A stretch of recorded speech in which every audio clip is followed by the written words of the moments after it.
खानदेशातलं झणझणीत जेवण खायचं आहे ना, तर मग आज बनवूया झणझणीत फुणके आणि कढी. चला तर मग सुरुवात करूया आजच्या रेसिपीला. सर्वप्रथम यासाठी आपल्याला लागणार आहे हरभऱ्याची डाळ. कोणी कोणी मिक्स डाळचे पण करतं, पण येथे मी हरभऱ्याच्या डाळीचे करणार आहे. मी येथे 4 वाट्या हरभऱ्याची डाळ घेतली, त्याला छान असे धुवून घेतले आणि त्याला किमान 4-5 तासासाठी छान अशी भिजत घातली.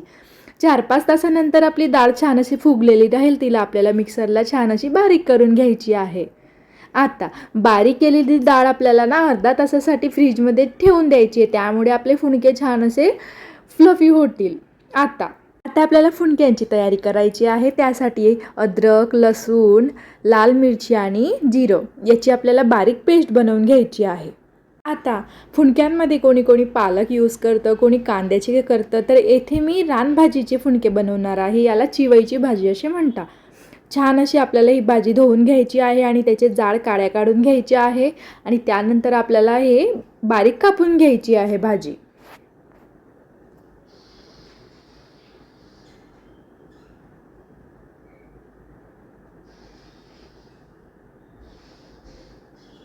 भाजी कापून झाल्यानंतर आपल्याला एक मोठ्या आकाराचा कांदा घ्यायचा आहे, त्याला पण लांब असा कापून घ्यायचा आहे. आता आपण फ्रीजमध्ये जी डाळचं बॅटर ठेवलेलं होतं ते काढायचं आहे. आता यामध्ये आपल्याला आपण बारीक केलेली चिवईची भाजी घालायची आहे.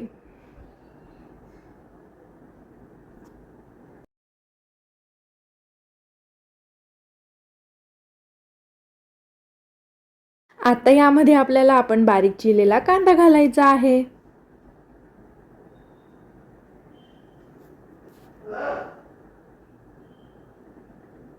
आता आपण मिक्सरला बारीक केलेली चटणी पण आपण यामध्ये घालायची आहे.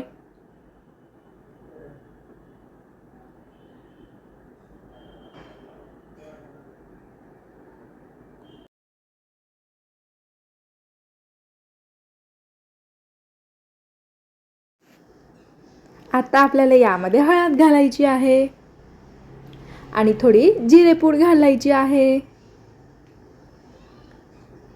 आणि तुमच्या चवीप्रमाणे यामध्ये मीठ घालायचे आहे.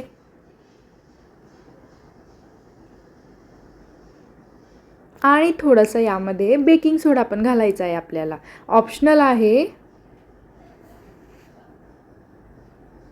आता याला छान असे आपल्याला फेटून घ्यायचे आहे. त्यामध्ये आपल्याला थोडंसं तेलही घालायचं आहे, 1 पोहे खायचा चमचा, आणि त्याला छान असे चमच्याच्या सहाय्याने फेटून घ्यायचे आपल्याला. तुम्ही हातानेही फेटू शकता.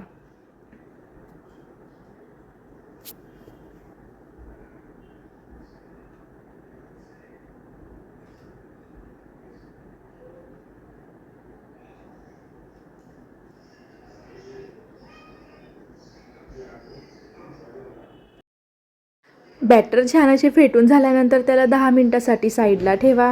आता तुम्ही भांड्यामध्ये वाफवू शकता किंवा इडलीच्या भांड्यामध्ये. मी येथे इडलीच्या भांड्यामध्ये इडलीच्या साईजप्रमाणे येथे फुणके ठेवणार आहे. आमच्या इकडे फुणक्यांना भेंडकीसुद्धा म्हणतात. तर आपल्याला 10-15 मिनिटासाठी यांना छान असे वाफवू द्यायचे आहे. आता फुणके म्हटले म्हणजे त्यासोबत तर कढी असणारच ना, तर येथे मी ताकाची कढीसुद्धा बनवली आहे. कढीची रेसिपी मी ऑलरेडी व्हिडिओ टाकलेला आहे, तर तुम्ही ते जाऊन बघू शकता. चला तर मग 15 मिनिटानंतर आपले फुणके तयार आहेत. गरमागरम फुणके प्लस ताकाची कढी, एकदम गावठी कॉम्बो. तुम्ही पण खानदेशी आहात का? असेल तर मला कमेंटमध्ये नक्की कळवा आणि माझ्या चॅनलला नक्की सबस्क्राईब करा. धन्यवाद.